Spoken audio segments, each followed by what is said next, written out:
So welcome, and we'll start, of course, with our bracha. Baruch atah Adonai Eloheinu melech haolam asher kitshanu b'mitzvotav v'tzivanu la'asok b'divrei Torah. Thank you. We actually did start this, as I recollect, because now I remember explaining to you a midor. Remember, we talked about that, and that it's really talking about the ketonet, and the ketonet is the tunic. It is the little sort of shirt undergarment that the priest wore, and along with that went the michnasayim, the michnasevad, the linen trousers. But really, again, this is because it says yilbash al b'saro, meaning these are undergarments. Okay, and I think we ran out of time, possibly. I think we were on verse 4. I think we did through verse 3 2 days ago. That's okay. All right, so let's look at this, because then I'll just go straight to the. Okay, then what I'm going to. Oh, okay, there it is, verse 4. You're right. Let's go to verse 4 then. So, ufashat et begadav. He should take off his clothes, v'lavash begadim acherim, and wear other clothes. This is, okay, v'hotzi hadeshin, and take out the ashes, el michutz lamachaneh, outside of the camp, el makom tahor, to a place that is pure. So let's see. Here we go. Ufashat. So here's the thing. Yeah. All right. I just want to make sure I'm in the right place. Ufashat et begadav. He should take off his clothes. Ein zo chova. This is not. You did do this yesterday. This is not an obligation. A chiyuv is the noun we use for an obligation, and very often we look at is it a mitzvah chiyuvit? In other words, if this commandment is in a sense, it's related to the word debt, so that you pay off a debt when you perform this particular commandment. So we sort of see ourselves as, if there's any entitlement, the entitlement is on the part of our Creator, and we have to fulfill that entitlement to God instead of the other way around. Isn't that interesting? Sort of the flipping of where the entitlements belong. So he's saying this particular change of clothes is not it's not a necessary function. Ela derech eretz. It is simply derech eretz, and you're familiar with that, which in this case means common human decency. But it actually probably sort of closer to saying common human behavior, because derech eretz is sometimes used as a euphemism for sexual intercourse. It sometimes means it sometimes refers to that. Shelo yichal lachlech b'hotzaat hadeshin, that he shouldn't dirty when he takes out the ashes, begadim, clothing, shehu mishamesh bahem tamid, clothing in which he serves at the altar, in other words, constantly. So interesting idea that sort of developed in a little bit. Begadim shebishal. Here's the statement, right? We did this yesterday, and we're going to have the source of that in the Torah Temimah. Clothes shebishel bahen kedei ra l'rabo, in which he cooked the pottage to his master, for his master. Al yimzog bahen kos l'rabo. He shouldn't wear the same clothing when he places the wine, right? When he pours out the wine, or mixes, literally it means mixes the wine for his master, because the one is sort of mixing wine for the master is considered to be a sort of a high level of service. And I'm thinking to myself, if you think, I believe the person who pours out the wine or is in charge of the wine, is it the sommelier? And that's like a high position, right? And to be able to do that. And the reason why they use the verb that means basically to mix is that back in those days, wine was preserved in a concentrated form. And when you actually served it to actually drink it, they had to mix it and dilute it. So you had to know what you were doing so that it was diluted properly. Lechach. So for such things. Velavash begadim acherim pechutim mehem. And so he should wear, when he takes out the deshin, he should wear clothing that isn't quite so honorable, so fancy, I would say. V'hotzi hadeshin, he should take out the ashes, hatzavur betapuach, that are collected in the tapuach. We had a discussion about this, unfortunately unrecorded, but it's the very heart and the hearth of the altar. Keshehu rabba, when it becomes too much, when it accumulates too much. Ve'ein makom lema'aracha, and when there is no room then to set upon it the sacrificial and the wood. I think it's specifically the wood, right? More wood. Motzi or misham, he takes out the ashes from there.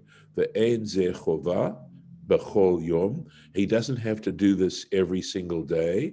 Aval hatruma, but when it comes to the truma, referring to the initial mitzvah that we read at the beginning of this, of Tzav, right, where he takes some of the ashes and places them on next to the kevesh, next to the ram, chova b'chol yom. That is a requirement each and every day. So give me one moment. Yes. Jocelyn, do you want to verbalize that question? I'm sorry, I can read it if you like. Jocelyn? Yeah, a chiyuv is an obligation, correct, but it's related to a word that means a debt, a debt. So let's take a look at the Torah Temimah here. Velavash begadim acherim, he shall wear other clothes. And here's the origin. Amar Rabbi Yochanan, said Rabbi Yochanan, and just biographically, you should know that Rabbi Yochanan is an extremely important Amorah. And an Amorah is the term we use for a teacher of the Gemara period. And we even talk about the Amoraic period. Teachers mentioned, authorities mentioned in the Mishnah are Tanaim, and teachers, authorities mentioned in the Gemara, who are of the date of the composition of the Gemara, are known as Amoraim. And Rabbi Yochanan was a Palestinian Amorah. He lived in Palestine. That's what it was called at the time after the Romans destroyed the temple. As part of an insult to the Jews, they named it Palestine. Obviously after the Philistines, they wanted no mention of Judea. Okay, something like that. At any rate, there were academies both in Palestine and in Babylonia. And Rabbi Yochanan was a Palestinian Amorah, and I believe he is credited with putting together the Talmud Yerushalmi, the Talmud of Jerusalem, which is sometimes also known as the Palestinian Talmud. And it is extant. It is not studied as thoroughly as the Babylonian Talmud. They are both extremely difficult material.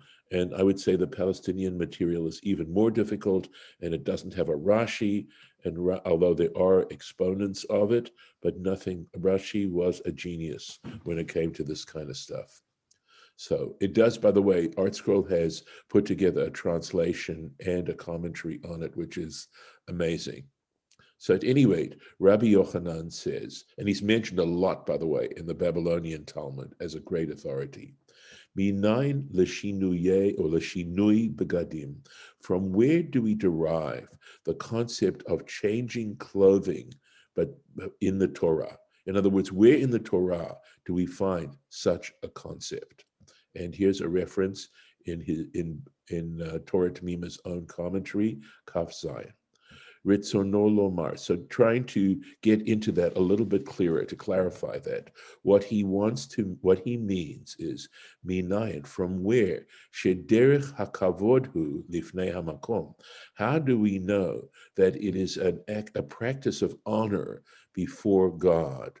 Lishanot begadim. How do we know that changing clothes is actually an act of respect, worship? Maybe we can say, go that far, before God.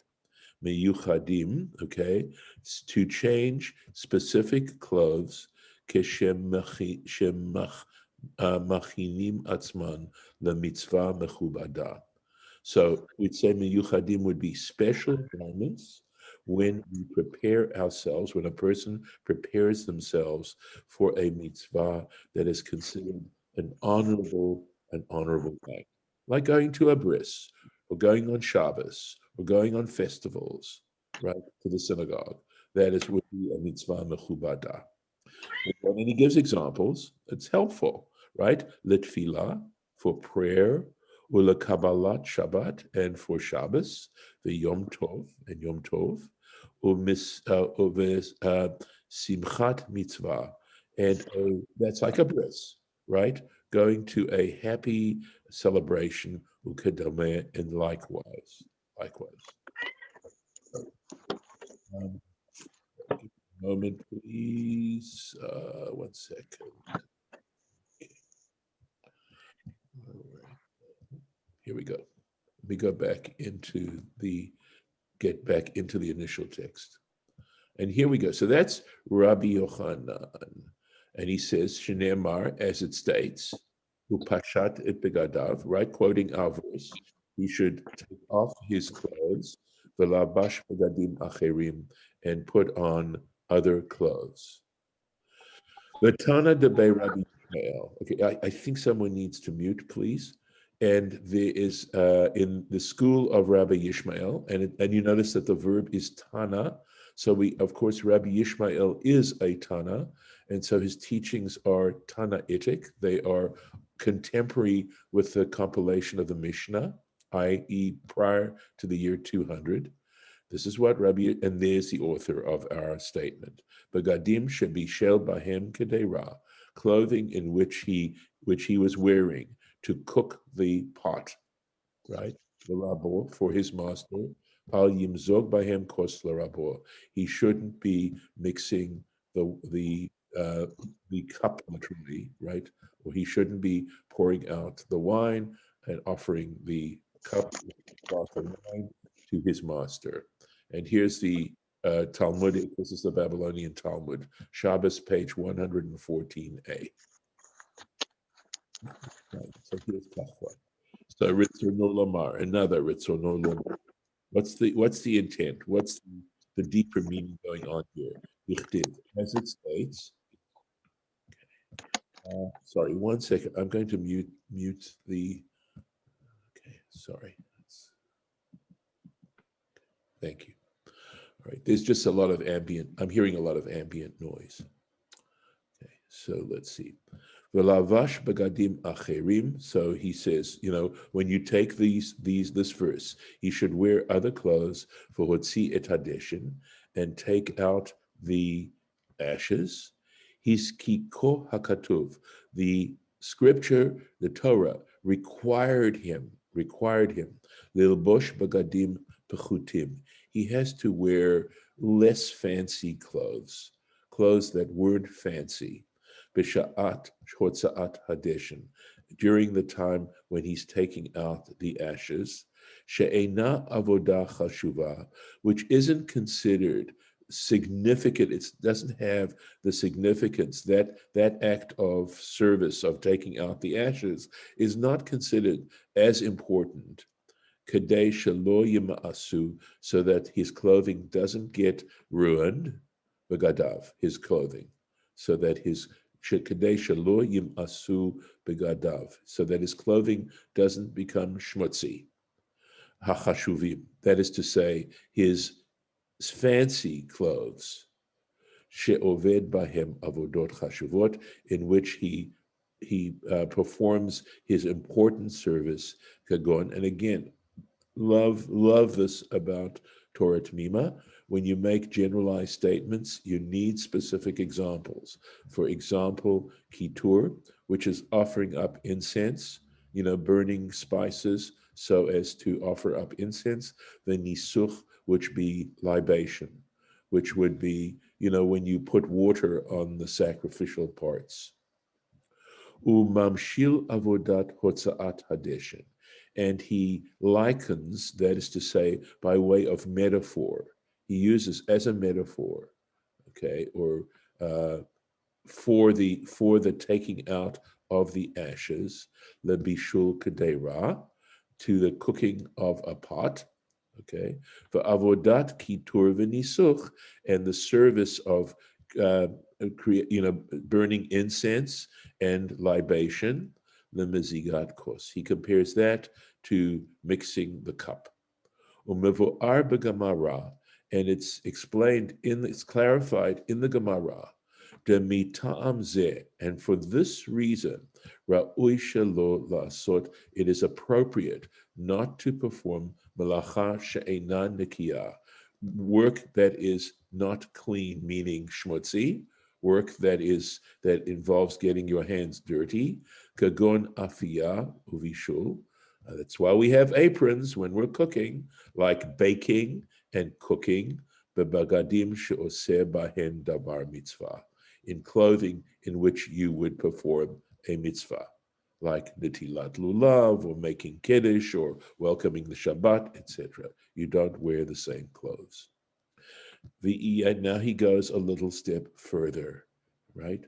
V'yein b'Shabbat Yud Aleph, and if you will look into the tractate Shabbat, page 10a, shira'ui lilvosh letfilah, that it is appropriate to wear when you're praying, begadim mechubadim, that you should wear fancy clothes when you are praying.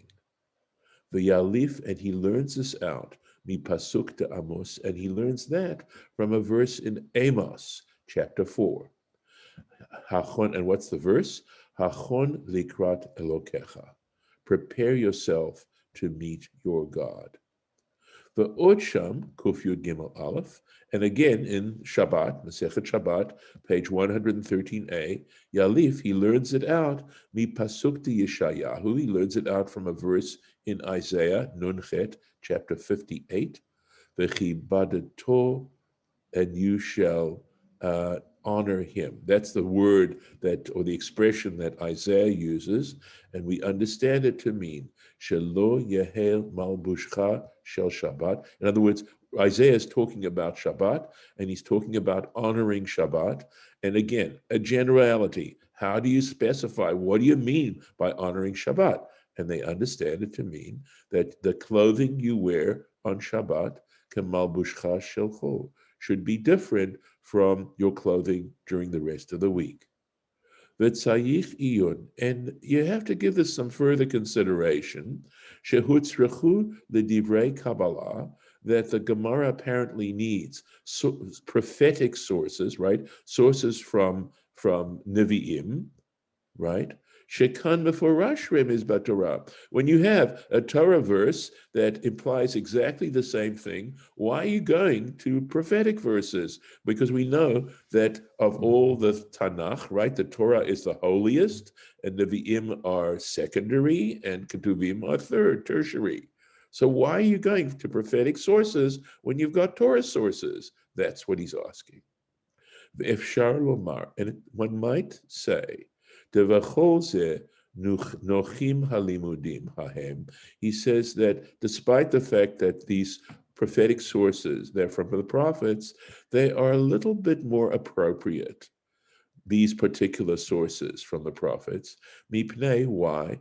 Diktivi be'inyan tfilah, because they are referring specifically to what they're trying to prove in saying that you need to be, when you pray, you need to be wearing nice clothes. Dekach mashma halashon, because that's exactly the implication of the expression hachon likrat Elohecha, prepared to meet your God, dahainu tfilah, because that's exactly what we're doing when we're praying. That's exactly the point. v'hapasuk v'chibadato, and in the verse where it uses the term about talking about the Shabbat, and it says, and you should honor it, ketiv mefurash b'inyan Shabbat. It's written regarding Shabbos, and that's what they wanted to prove in those particular sections. The Iyen od lefanenu, and see even further before us. The Parshat Vayishlach, in the Parsha of Vayishlach, the Pasuk vehechalifu simlotechem, and you should change your garments. And this, of course, is after the incident of the 12 spies, when the Israelites were put into cherem, so to speak, and were forced to wander now for 40 years in the desert, and could no longer go straight into Eretz Yisrael, that part of their expression of regret was changing their clothes. Masha Katuv Sham, what is written there, Be'inyan Zeh, regarding this. So we went a lot deeper into this whole notion of how changing clothing is a significant act and is a way of showing deep respect in these particular examples. And I'm going to stop the screen share for a sec and see if there are any comments, any thoughts that you'd like to share. What it's struck me that, we used to get dressed up to go to school, and we'd come home and get out of our school clothes and put on play clothes for the rest of the day, and that we'd dress up when we went to shul. And now it seems none of those things happen. The first time I went to with a friend to church, and there were girls in cutoffs, blue jeans, and it was just shocking to me. And it was even shocking to the older people. They were more than shocked. They were, infuriated. But I wonder what it has done to us in our culture that we don't seem to make those distinctions. I agree. I think that is a really good question. Okay. And I remember, by the way, in St. Louis, there is an institution in St. Louis called the Muni, and it is an outdoor theater.